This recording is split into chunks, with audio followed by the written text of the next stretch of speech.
तरुण भारत नागपूर दिनांक 4 सप्टेंबर 2022।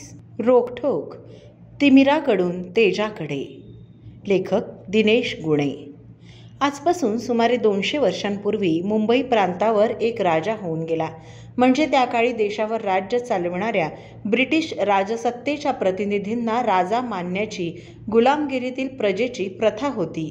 त्या काळी राजाने प्रजेसाठी काही चांगली कामं केली की राजेशाहीतील प्रथेप्रमाणे त्याचं गुणगान करण्याची ही प्रथा होती। आज राजेशाही गेली, देश स्वतंत्र झाला, पण घराणेशाहीच्या राजकारणात कोणा एखाद्या कुटुंबाचा वारस म्हणून जन्माला आलेल्या एखाद्याला राजा मानून त्याचं गुणगान आजही केलं जातं। कदाचित अजूनही हा त्या काळात स्वभावात भिनलेल्या गुलामगिरीच्या काही लक्षणांचा प्रभाव असावा, पण मुद्दा तो नाही।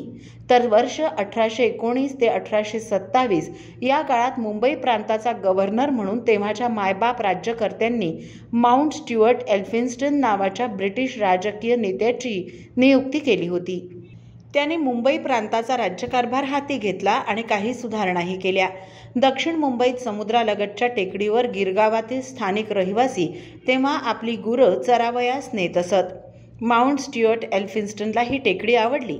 एका बाजूला हिरवाईने नटलेलं जंगल आणि दुसऱ्या बाजूला अथांग सागर असं रम्य दृश्य पाहून त्याला तिथे बंगला बांधण्याची कल्पना सुचली आणि प्रांताचं राज्यच हातात असल्यामुळे त्याने लगोलग तिथे स्वतःच्या निवासासाठी बंगला बांधला। मग त्याचं अनुकरण करण्यासाठी त्या काळातील उच्चभ्रू नेटिवांमध्ये स्पर्धा लागली आणि ज्या जागी स्थानिक रहिवाशांची गुरं चरावयास नेली जात असत त्या टेकडीवर उच्चभ्रू बंगल्यांची देखणी वस्ती तयार झाली। गुरचराई म्हणून ओळखल्या जाणाऱ्या त्या भागातील टेकडीचं बघता बघता नामांतर झालं आणि ती टेकडी पुढे मलबार हिल म्हणून ओळखली जाऊ लागली। आजही त्या टेकडीला मलबार हिल असंच म्हणतात, पण ज्या एल्फिन्स्टन गव्हर्नराने तिला ही ओळख दिली त्याचं नाव फारसं कोणाच्याच लक्षात नाही। त्या गव्हर्नरने मुंबईत खूप सुधारणाही केल्या असं म्हणतात। ब्रिटिश राजसत्ता जुलमी होती आणि आपण तेव्हा या सत्तेचे गुलाम होतो, म्हणून त्याच्या सुधारणांचा त्यावेळच्या प्रथेप्रमाणे गवगवाही झाला। पण या सुधारणांमागे वसाहतवादी दृष्टिकोनच होता। याकडे तेव्हाच्या प्रथेनुसार कानाडोळाही केला गेला। पुढाऱ्यांच्या किंवा राज्यकर्त्यांच्या वंशावळीचाही मान दाखवण्याची प्रथा गुलामीच्या भावनेतून रुजल्यामुळे त्याच्या एका पुतण्याचं नाव मात्र मुंबईच्या इतिहासावर कायमचं कोरलं गेलं। माउंट स्ट्युअर्ट एल्फिन्स्टनचा पुतण्या जॉन एल्फिन्स्टन याची पुढे 1853 मध्ये मुंबईच्या गव्हर्नरपदी नेमणूक करण्यात आली। जवळपास 7 वर्ष तो मुंबई प्रांतावर राज्य करीत होता। कालपरवापर्यंत मुंबईच्या पश्चिम रेल्वेच्या उपनगरी मार्गावर एल्फिन्स्टन रोड नावाने एक रेल्वे स्थानक होतं। स्वातंत्र्यानंतरही पुढे कित्येक वर्ष या रेल्वे स्थानकाच्या रूपाने त्या लॉर्ड एल्फिन्स्टनची आठवण या स्थानकाच्या रूपाने मुंबईत जिवंत होती। सुमारे 5 वर्षांपूर्वी या स्थानकाचं नाव बदलण्याच्या मागणीचा प्रस्ताव रेल्वे मंत्रालयाने मंजूर केला आणि या स्थानकाचं नाव प्रभादेवी असं करण्यात आलं। या इतिहासाची उजळणी करण्याचं कारण गुलामगिरीच्या मानसिकता जपणाऱ्या खाणाखुणा पुसण्याची गरज अधोरेखित होत असतानाही अशा काही आठवणी अकारण जपल्या जात होत्या। त्या पुसून स्थानिक अस्मितांचं जपणं भावनिकदृष्ट्याच नव्हे तर सामाजिक आत्मविश्वास जागवण्यासाठीही महत्त्वाचं असतं। मुंबईतील त्या रेल्वे स्थानकाचं प्रभादेवी असं नामांतर करण्यात आलं आणि मुंबईकरांनी जल्लोष केला। नकळत स्थानिक अस्मिता फुलल्या आणि आपलेपणाचा आत्मविश्वासही रुजू लागला। अलीकडेच नामांतराच्या मुद्द्यावरून अनेक वाद होत असतात, पण प्रश्न केवळ अस्मितांचा नाही तर आत्मविश्वास जागवण्याचा असतो। जुन्या खुणा पुसून आपल्या भावनांशी नातं जोडलेल्या खुणा पुन्हा स्थापित करणं हा केवळ भावनिक मुद्दा नाही तर मानसिकतेमध्ये बदल घडवून आणण्याचा मुद्दा असतो। याच मुद्द्यावर आता काहूर माजेल। समाज माध्यम नावाचं एक माध्यम प्रत्येकाच्या हाती आल्यामुळे व्यक्त होण्याच्या संधी विस्तारल्या आणि विचारवंत समजणाऱ्यांनी या माध्यमांचा वापर करून मोहिमा सुरू केल्या। काही मोहिमा विधायकही होत्या। अलीकडे केंद्र सरकार विरोधातील मोहिमा राबवणारी मोठी फळी या माध्यमांवर सक्रिय दिसते।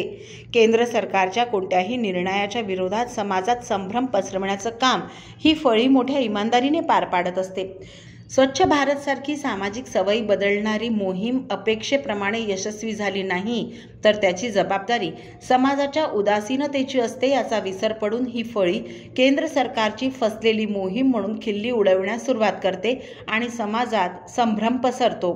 अशा अनेक योजनांच्या यशावर एकांगी प्रश्नचिन्ह उमटविण्याचं काम या फळीकडून केलं जात असतं, त्यामुळे त्यांना कोणतेही निमित्त पुरते। आजच्या एका घटनेमुळे ऐतिहासिक ठरलेल्या दिवसावरही असंच प्रश्नचिन्ह उमटवण्याचा प्रयत्न आता सुरू झालाय। अर्थात या प्रयत्नांना समाजाची साथ मिळत नाही हे वारंवार स्पष्ट झाल्याने अशा मोहिमा राबवणाऱ्यांचा जळफळाट अधिकच वाढतो आणि तारतम्य विसरून विरोधाची धार वाढविण्याचा प्रयत्न सुरू होतो ही गोष्ट वेगळी। देशातील नागरिकांचं आत्मभान जागविण्यासाठी पंतप्रधान नरेंद्र मोदी सातत्याने प्रयत्न करत असतात। कोविड महामारीच्या संकटातून भारताने संधी शोधली आणि आत्मनिर्भर भारतचा नारा बुलंद झाला।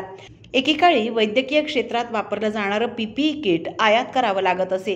आत्मनिर्भर भारत घोषणेतून जाग्या झालेल्या जाणीवांनी हे चित्र बदलून टाकलं आणि या साधनांची देशात निर्मिती होऊन आयातीची जागा निर्यातीने घेतली आणि भारतीयांचा आत्मविश्वासही दुणावला। आता याच आत्मविश्वासातून भारताने यशाचे जे निर्णायक शिखर गाठले आहे ते पाहून जगाचे डोळे निश्चितच विस्फारले असतील। भारताचं वाढतं स्वदेशी उत्पादन सामर्थ्य दर्शविणाऱ्या आणि भारताच्या ध्येय मार्गावरील एक महत्त्वाचा टप्पा सिद्ध करणाऱ्या संपूर्ण स्वदेशी बांधणीच्या INS विक्रांत या विमानवाहू सुसज्ज बोटीचं अनावरण शुक्रवारी पंतप्रधान नरेंद्र मोदी यांच्या हस्ते झालं आणि स्वातंत्र्यानंतरच्या तेजस्वी कारकिर्दीच्या इतिहासाचं एक सुवर्णांकित पान लिहिलं गेलं। केरळच्या किनाऱ्यावरील कोच्ची बंदरावरून भारताच्या नौदल ताफ्यात दाखल झालेल्या या स्वदेशी बोटीने ब्रिटिशांच्या वसाहतवादी गुलामगिरीच्या खाणाखुणा पुसून टाकल्या आणि देशाच्या गौरवशाली सागरी इतिहासाची साक्ष मिरविणाऱ्या अभिमान खुणा अंगावर लेवून ही बोट कामगिरीसाठी सज्ज झाली। या बोटीच्या अनावरणाच्या निमित्ताने पंतप्रधानांच्या हस्ते नव्या नौदलाच्या नव्या ध्वजाचं अनावरण करण्यात आलं। स्वातंत्र्य मिळून 75 वर्ष झाली तरी नौदलाच्या ध्वजावर ब्रिटिश सत्तेच्या गुलामगिरीच्या खुणा कायमच होत्या। या ऐतिहासिक सोहळ्यात पंतप्रधानांनी या खुणा पुसून छत्रपती शिवरायांच्या पराक्रमी इतिहासाची साक्ष देणारा राजमुद्रांकित ध्वज राष्ट्राला अर्पण केला। छत्रपती शिवाजी महाराजांच्या पराक्रमाची प्रेरणा घेऊन नौदलाच्या बोटीवर फडकणारा हा ध्वज भारताच्या समुद्रात आणि आकाशात दिमाखाने फडकणार आहे। देशाच्या अमृतकाळात आकांक्षा आणि आत्मनिर्भरतेची भावना घेऊन आत्मविश्वासाने जगाच्या नकाशावर आपलं स्थान अधोरेखित करणाऱ्या भारताचं प्रतीक म्हणून हा ध्वज फडकणार आहे। INS विक्रांत ही केवळ एक विमानवाहू नौका नाही, त्या बोटीला अस्सल भारतीय गुणवत्ता आहे, शक्ती आहे। ती स्वदेशी स्रोत, स्वदेशी क्षमता, स्वदेशी बुद्धिमत्तेचं आणि नव्या भारताच्या आत्मविश्वासाचं प्रतीक ठरली आहे। उत्तुंग ध्येयासक्तीने भारलेल्या मानसिकतेचंही ते एक प्रतीक आहे। एक तरंगत शहर असलेल्या या बोटीचा प्रत्येक भाग अस्सल भारतीय बनावटीचा आणि 5000 घरांना पुरेल एवढी वीज निर्मिती करण्याची क्षमता या बोटीच्या यंत्रणेमध्ये आहे। कोचीपासून काशीपर्यंतच्या लांबीची वायर या बोटीत वापरण्यात आली आहे। गेल्याच महिन्यात स्वातंत्र्यदिनी लाल किल्ल्यावरून देशाला उद्देशून केलेल्या भाषणात पंतप्रधान मोदी यांनी 5 निर्धारांचा उच्चार केला होता। INS विक्रांत हे त्या निर्धाराच्या अंमलबजावणीचं प्रभावी उदाहरण ठरलंय। विक्रांतच्या अनावरणाच्या निमित्ताने सागरावर फडकणारा आणि आकाशाला गवसणी घालणारा नवा ध्वज याची ग्वाही जगाला देणार आहे। वोकल फॉर लोकल नावाचा एक नवा मंत्र पंतप्रधान नरेंद्र मोदी यांनी देशाला दिला तेव्हाही काही विघ्न संतोषींनी अपशकुन करण्यास सुरुवात केली होती। मेक इन इंडियाच्या घोषणेनंतर जनतेमध्ये संभ्रम पसरविण्याचा प्रयत्न अखंड सुरू होता। परदेशी कंपन्यांनी, उत्पादकांनी भारतात उद्योग सुरू करावेत आणि भारतात रोजगाराच्या संधी वाढाव्यात असा या घोषणेमागचा उद्देश जनतेपर्यंत प्रामाणिकपणे पोहोचवण्यात अनेक अडथळे आणले गेले। आता विक्रांतच्या रूपाने बुद्धिमत्ता, निर्धार आणि रोजगार निर्मितीची देशी क्षमताही सिद्ध झाली आहे।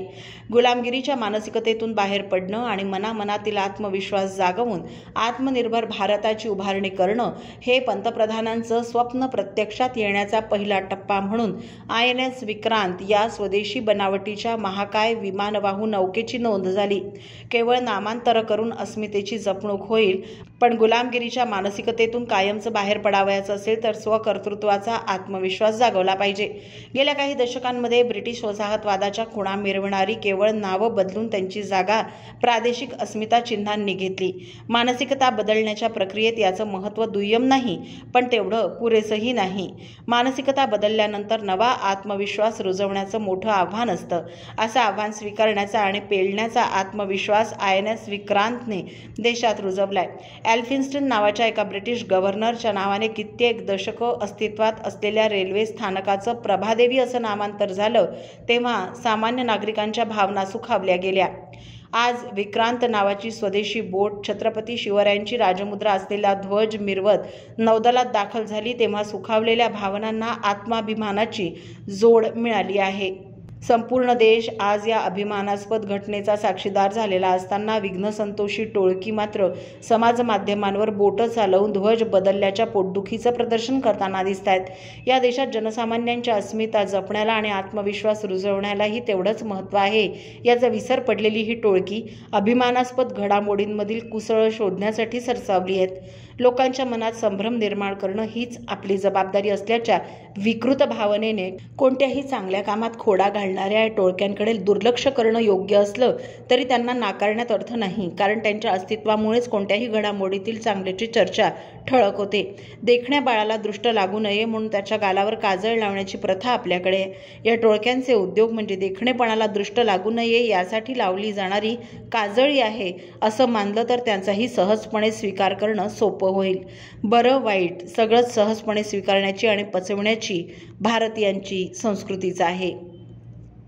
रोखठोक या सदरातील दिनेश गुणे यांचा हा लेख आपण तरुणभारत.net या संकेतस्थळावरही ऐकू शकता.